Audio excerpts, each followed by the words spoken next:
बहुत समय पहले शिवपुर नाम के एक गांव में 4 भाई रहते थे। सबसे छोटा भाई भोला था, जो जन्म से गंजा था, इसलिए उसके बड़े भाई रतन, जगन और महेश उसे हमेशा गंजा कहकर चिढ़ाते थे।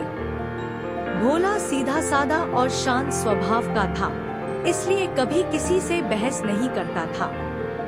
एक दिन तीनों भाइयों ने मिलकर चाल चली और घर की अच्छी जमीन तथा पक्का मकान आपस में बांट लिया, जबकि गांव से दूर पड़ी एक बंजर जमीन और टूटा फूटा घर भोला के हिस्से में दे दिया।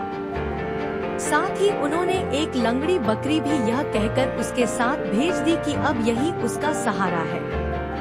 भोला अपनी पत्नी कमला के साथ बिना शिकायत वहां रहने चला गया। बंजर जमीन पर कुछ उगता नहीं था, इसलिए रात में वह चुपके से लंगड़ी बकरी को भाइयों के खेत में चरने छोड़ देता और सुबह होने से पहले वापस ले आता।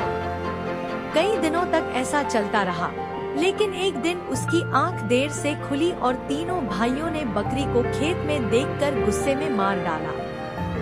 भोला दुखी हुआ, मगर उसने बकरी की खाल उतारी और उसे बेचने के लिए बाजार निकल पड़ा। रास्ते में रात होने पर वह जंगल के एक पेड़ पर चढ़ गया। तभी 2 चोर चोरी का सोना बांटने वहीं आ पहुँचे। अचानक भोला के हाथ से बकरी की खाल नीचे गिर गई। अंधेरे में उसे देखकर दोनों चोर डर गए और भूत समझकर सारा खजाना वहीं छोड़कर भाग गए। भोला नीचे उतरा, सारा सोना समेटकर घर ले आया। घर पहुंचकर उसने मापने के लिए पड़ोस से बर्तन मंगवाया। उसमें एक सोने का सिक्का चिपक गया, जिसे देखकर भाइयों को पता चल गया कि भोला अचानक अमीर हो गया है। उन्होंने कारण पूछा तो भोला ने मुस्कुराकर कहा, बकरी की खाल बहुत महंगी बिकी। लालच में अंधे होकर तीनों भाइयों ने अपनी सारी बकरियां मार डाली और उनकी खाल बेचने बाजार पहुंच गए, लेकिन लोगों ने बदबू के कारण उन्हें भगा दिया। अब गुस्से में उन्होंने रात को भोला के घर में घुसकर उसकी पत्नी कमला की हत्या कर दी। भोला बहुत रोया, फिर पत्नी के शव को घोड़े पर बैठाकर नदी की ओर ले जाने लगा। रास्ते में 2 युवतियां मिली। भोला ने चालाकी से ऐसी बात कही कि उनमें से एक ने अपराध बोध में उससे विवाह करने का फैसला कर लिया। भोला अपनी नई पत्नी के साथ घर लौट आया। भाइयों ने फिर पूछा कि इतनी सुंदर पत्नी कहाँ से मिली। भोला ने मजाक में कहा कि उसने अपनी मृत पत्नी के बदले बाजार से नई पत्नी ले ली। मूर्ख भाइयों ने उसकी बात सच मान ली और अपनी अपनी पत्नियों को मारकर बाजार पहुंच गए। लोगों ने उन्हें पागल समझकर खूब पीटा। बदला लेने के लिए उन्होंने भोला का घर भी जला दिया। भोला घर की राख बोरी में भरकर नदी की ओर निकला। रास्ते में एक अमीर व्यापारी मिला जिसने अपनी पत्नी को नदी पार कराने की विनती की।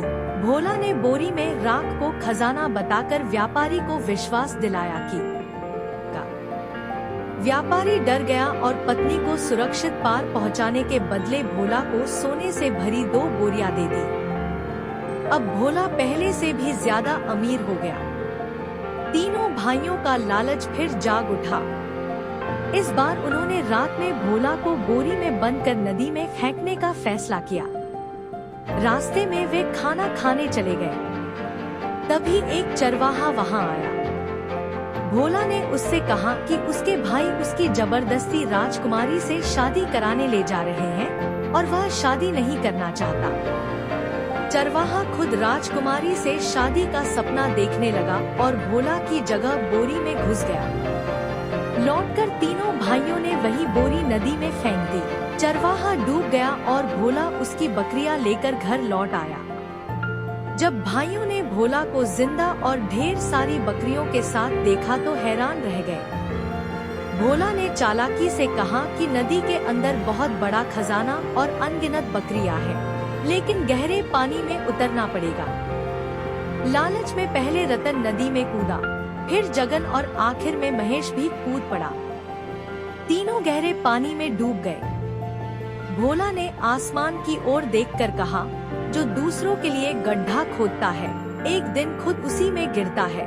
इसके बाद वह अपनी पत्नी के साथ खुशी खुशी रहने लगा और पूरे गांव में उसकी समझदारी और किस्मत की चर्चा होने लगी।